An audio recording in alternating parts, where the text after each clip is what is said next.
It's no mistake that society's greatness is measured by their artistic output over and over again. When you think of the Egyptians, the Babylonians, the Assyrians, the Romans, the Greeks, if you think of the French, the Chinese, the Japanese empires, the empires of Indonesia, every single one of those empires, every single one of those collections of human experiments are remembered, glorified, looked upon because of their artistic output.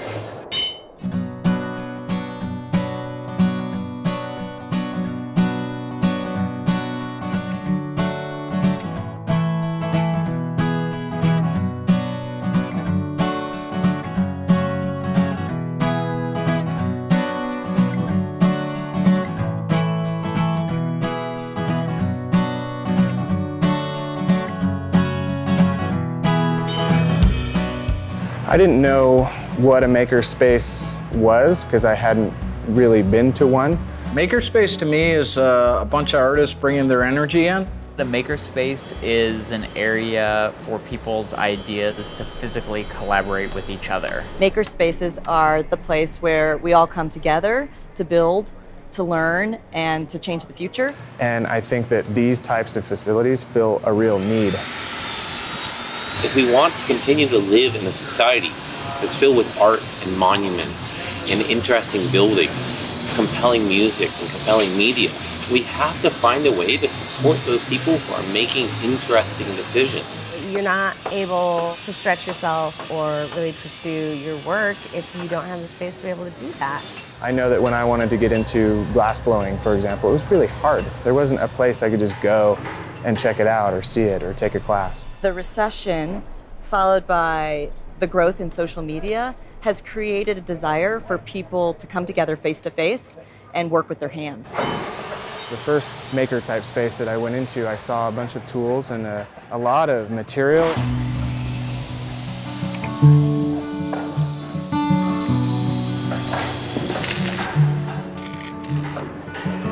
We're in a complex of about 150 artists, woodworkers, photographers, mask makers, a whole slew of artist ranges. And we get to collaborate, share our skills with the people around us. I've never met a maker who doesn't want to share their idea, because there's that pride in your creativity and your design, and that's what lends itself so well to teaching and learning. One of the great joys of doing any of this kind of work is giving people the gift of additional skills.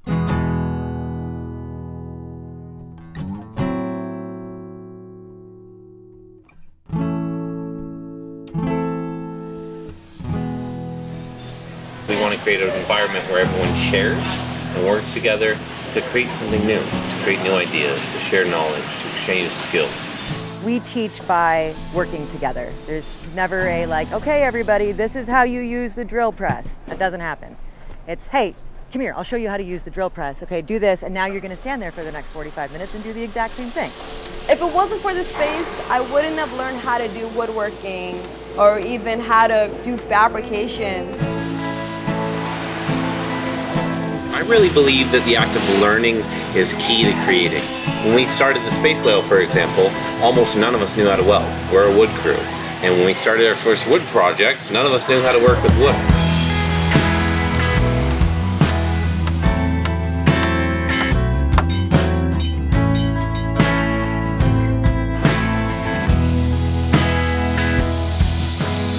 We took the time and learned, like anyone, how to do the things that we do. If we don't learn, we can't build, we can't create. The maker movement is just a description of how we're going back to our roots in working with our hands. The generator is a 34,000 square foot makerspace. The idea was to take those ethos and ideas from Burning Man and translate them into a space that exists in the real world. They've been really excited about digital fabrication tools, laser cutters, 3D printers, and CNC milling machines. They enable you to do things that you couldn't do before. I used to do all of my work hand cut with a jigsaw. Being able to translate my ideas and leverage technology just helped me take my design to that next level. What I'd really like to see happen is we take a model like this, we prove it, and then we make it so that it's somewhat scalable and clonable, so that facilities like this can be other places too. One of the really good examples of burners who are makers having an impact in the real world is Burners Without Borders. Burners Without Borders has really been able to act as a rallying point for amazing people doing amazing work in the world. There's very few places where the international aid effort and the local community are actually really integrated. And that's why we develop these spaces. A lot of these things are actually just kind of like little flies to the light to get people to come in and work together, and then they start communicating, collaborating, and then the real innovation can happen. There was this magic and this synergy when you have other people with other disciplines that are there with a fresh perspective looking at what you're doing, and vice versa when you're trying to solve a problem. I notice there's a lot of value when you take yourself completely out of it, and that could be completely out of that medium or out of that space.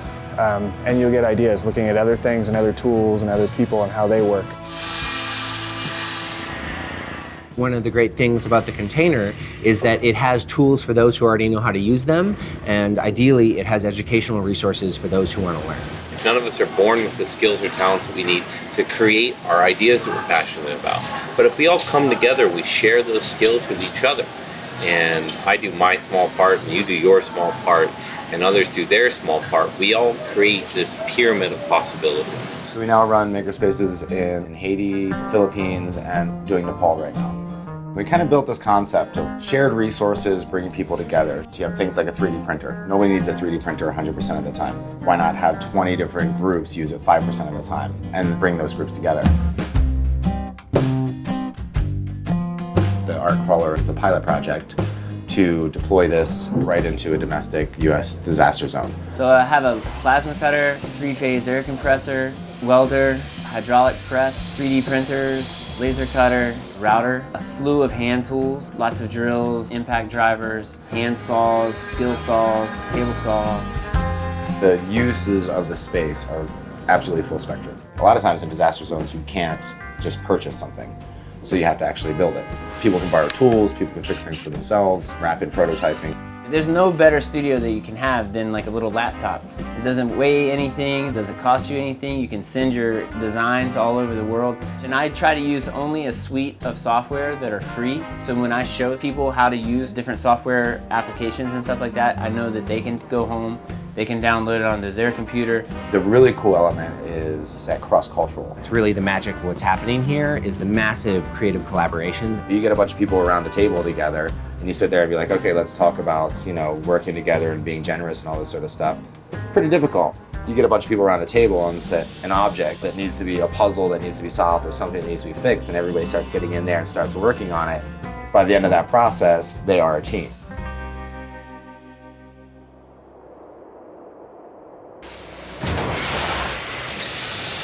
That's really the seed of culture, the seed of knowledge, the seed of creativity that Burning Man brings. It's the first tree. As it pollinates other minds, those minds go out and create a new forest of ideas, a creative ecosystem. There's a pretty symbiotic type of relationship between Burning Man and maker type spaces everywhere, because you have an event now that you can count on everyone displaying the height of what they could put together. What's really great about people that go to Burning Man is that they have that natural curiosity and that desire to interact with stuff. There's always been a very strong maker component to burner culture. There's definitely been a DIY attitude from the start. The culture of Burning Man is all about creativity and problem solving. We're a duocracy, that's what we do, and now we're spreading that culture around the world. Burning Man is a community, there's also an organization. Burning Man Project is a nonprofit. We're often asked, what is our role in the maker movement? We were invited to the White House. The White House introduced us to other makers and manufacturers, and now we're connecting those people through our regional network. So most burners say, Burning Man changed my life. We say, you changed your life. Now you're connecting with other burners and pushing out into the world the ideas that turn you on and the ideas that get us all excited about working together. Something as amazing like Black Rock City.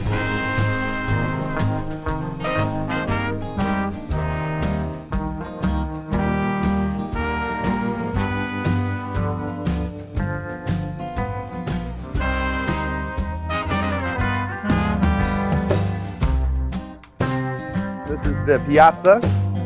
Every single one of these maker spaces are places that you can go and do really cool things, make some art, meet some people, learn some things. We've got a school, we've got blacksmith, we've got our dragon smelters, we've got a lot of things that you can do. A lot of the focus is hands-on. They're building drums, stamping coins, they have some glass blowing, they're making masks. People are just sort of coming in and getting exposed to lots of different ideas very quickly. If you light something creative in somebody else and just watch that take, flight, that's some neat stuff to see. They're trying to keep within that Renaissance theme and educate people here at Burning Man and just sort of, freely share the knowledge and keep some of these crafts alive. You're looking at people who've never had a chance to do this, and they're eating it up like metal sushi.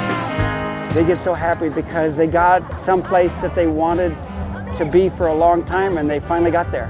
Burning Man's just an inspiration, and it's an opportunity for people to dust off their skills or build new skills that they wouldn't normally do. They're going to sample tons of various pieces of art and knowledge. Maybe they'll go home and something will strike them later and they'll say, wow, I really like that metalworking, or that glass blowing was fascinating, or maybe that woodworking fit the way I'm wired. You don't get that experience anywhere else. This is Black Rock City at its best.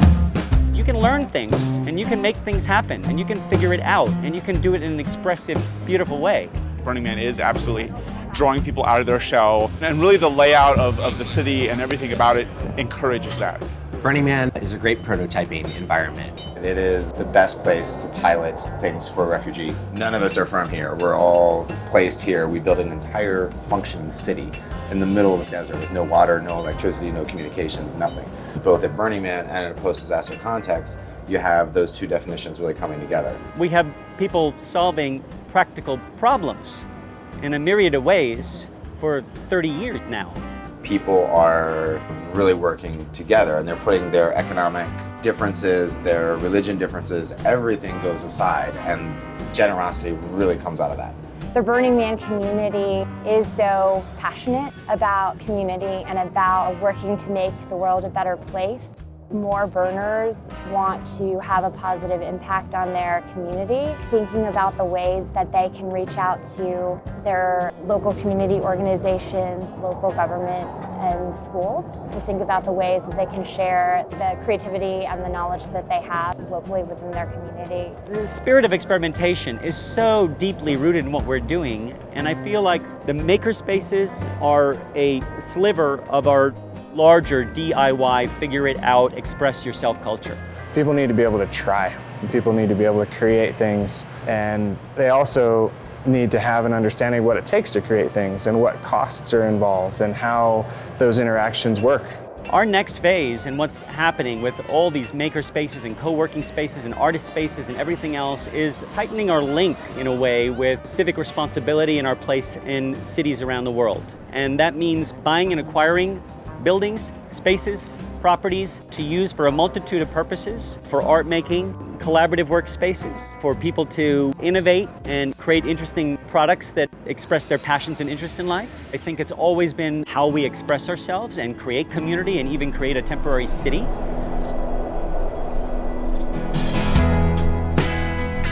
Now what I think a makerspace is, and kind of will be moving forward, is a space that allows a community of people building or testing or creating to enable the next member of their community to get started and try what it is they want to get into. I see us moving more and more from the leave no trace mentality to leave a positive trace in the world, assume positions of support and encouragement for human expression, collaboration, all of these things that we love about Black Rock City and our community, and doing it in cities year-round through permanent spaces that are dedicated to that. The end product of art is never art. Art begets other things, and in our case, art begets community. In what will be later thought of as the beginning of makerspaces, it will be undeniable that Burning Man has had a major influence in that.